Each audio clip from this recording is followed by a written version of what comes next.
आपने मुझे बुलाया था मालिक? हाँ हाँ, बैठ जाओ जूलिया, खड़ी मत रहो। शुक्रिया। जूलिया, मैं तुम्हारी तनख्वाह का हिसाब करना चाहता हूँ। मेरे ख्याल से तुम्हें पैसों की जरूरत होगी, और जितना मैं तुम्हें जान सका हूँ, मुझे लगता है कि तुम अपने आप पैसे भी नहीं मांगोगी। इसलिए मैं खुद ही तुम्हें पैसे देना चाहता हूँ।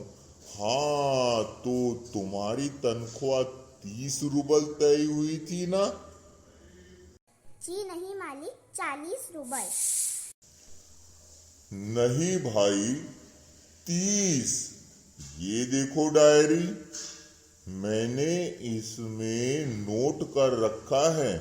मैं बच्चों की देखभाल और उन्हें पढ़ाने वाली हर गवर्नेंस को 30 रुपल महीना ही देता हूँ।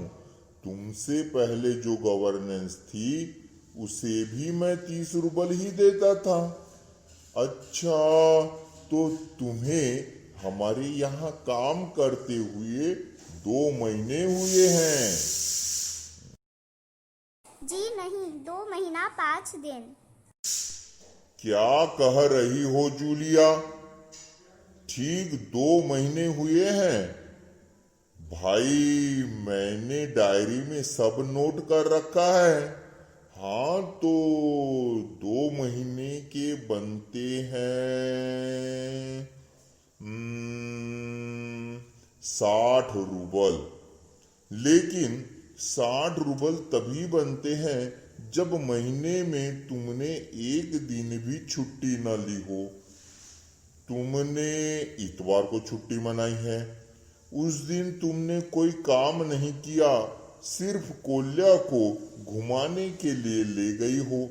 और ये तो तुम भी मानोगी कि बच्चे को घुमाने के लिए ले जाने कोई काम नहीं होता। इसके अलावा तुमने 3 छुट्टियां और ली है, ठीक है ना? जी, आप कह रहे हैं तो ठीक। अरे भाई, मैं क्या गलत कह रहा हूँ?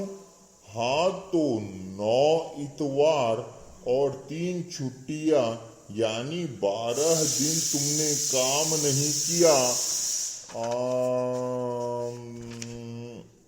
यानी तुम्हारे 12 रुपल कट गए। उधर कोल्या 4 दिन बीमार रहा, और तुमने सिर्फ वान्या को ही पढ़ाया। पिछले हफ्ते शायद 3 दिन दांतों में दर्द रहा था, और मेरी पत्नी ने तुम्हें दोपहर बाद छुट्टी दे दी थी। तो 12 और 7, 19 नांगे। हाँ, तो भाई, घटाओ 60 में से 19, कितने रहते हैं? 41 रुपल, ठीक है? जी हाँ। याद आया, 1 जनवरी को तुमने चाय की प्लेट और प्याली तोड़ दी थी। प्याली बहुत कीमती थी, मगर मेरे भाग्य में तो हमेशा नुकसान उठाना ही बदा है। मैंने जिसका भला करना चाहा, उसने मुझे नुकसान पहुंचाने में कोई कसर नहीं छोड़ी है। खैर, मेरा भाग्य। हाँ, तो मैं प्याले के 2 रुपल ही काटूंगा। अब देखो, उस दिन तुमने ध्यान नहीं दिया, और वहां की टहनियों की खरोच लगने से बच्चे की जैकेट फट गई। 10 रुपल उसके गए। इसी तरह तुम्हारी लापरवाही की वजह से घर की सफाई करने वाली नौकरानी मारिया ने वान्या के नए जूते चुरा लिए। तुम मेरी बात सुन भी रही हो या नहीं? जी हाँ, सुन रही हूँ। हाँ, ठीक है। अब देखो भाई, तुम्हारा काम बच्चों को पढ़ाना और उनकी देखभाल करना है। तुम्हें इसी के तो पैसे मिलते हैं। तुम अपने काम में ढील दोगी तो पैसे कटेंगे या नहीं? मैं ठीक कह रहा हूं ना? तो जूतों के 5 रूबल और कट गए। और हाँ, 10 जनवरी को मैंने तुम्हें 10 रूबल दिए थे लगभग। जी नहीं, आपने कुछ नहीं। अरे, मैं क्या झूठ बोल रहा हूं? मैं डायरी में हर चीज नोट कर लेता हूं। तुम्हें यकीन न हो तो दिखाओ डायरी। आप कह रहे हैं तो आपने दिए ही होंगे। दिए होंगे नहीं, दिए हैं। ठीक है, घटाओ 27 41 में से बचे 14। क्यों, हिसाब ठीक है ना? मुझे अभी तक एक ही बार कुछ पैसे मिले होंगे और वो मुझे मालकिन ने दिए थे, सिर्फ 3 रूबल, ज्यादा नहीं। अच्छा, और इतनी बड़ी बात तुम्हारी मालकिन ने मुझे बताई तक नहीं। देखो, तुम न बताती तो हो जाता ना अनर्थ। खैर, देर से ही सही, मैं इसे भी डायरी में नोट कर लेता हूं। हाँ, तो 14 में से 3 और घटा दो, बचते हैं 11 रूबल। संभाल लो, गिन लो। ठीक ठीक है ना? जी धन्यवाद। तुम मुझे धन्यवाद दे रही हो जूलिया, जबकि तुम अच्छी तरह जानती हो कि मैंने तुम्हें ठग लिया है, तुम्हें धोखा दिया है, तुम्हारे पैसे हड़प लिए हैं और तुम इसके बावजूद मुझे धन्यवाद दे रही हो। जी हाँ मालिक। जी हाँ मालिक, जी हाँ मालिक। क्यों क्यों जी हाँ मालिक?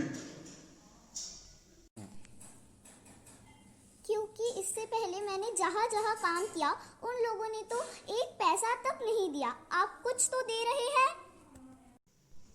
उन लोगों ने तुम्हें एक पैसा तक नहीं दिया जूलिया।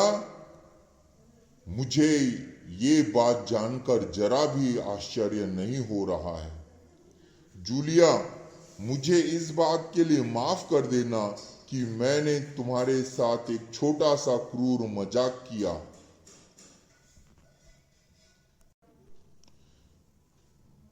जूलिया, मुझे इस बात के लिए माफ कर देना कि मैंने तुम्हारे साथ एक छोटा सा क्रूर मजाक किया, पर मैं तुम्हें सबक सिखाना चाहता था।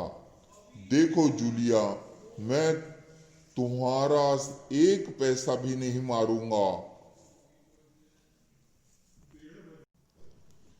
ये है तुम्हारे 80 रूबल। मैं अभी इन्हें तुम्हें दूंगा, लेकिन इससे पहले मैं तुमसे कुछ पूछना चाहूंगा।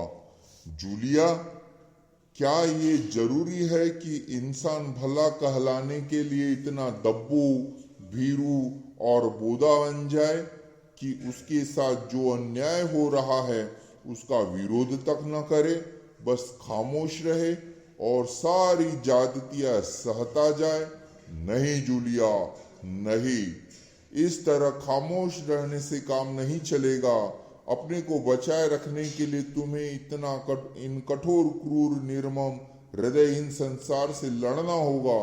अपने दांतों और पंजों के साथ होगा, पूरी शक्ति के साथ।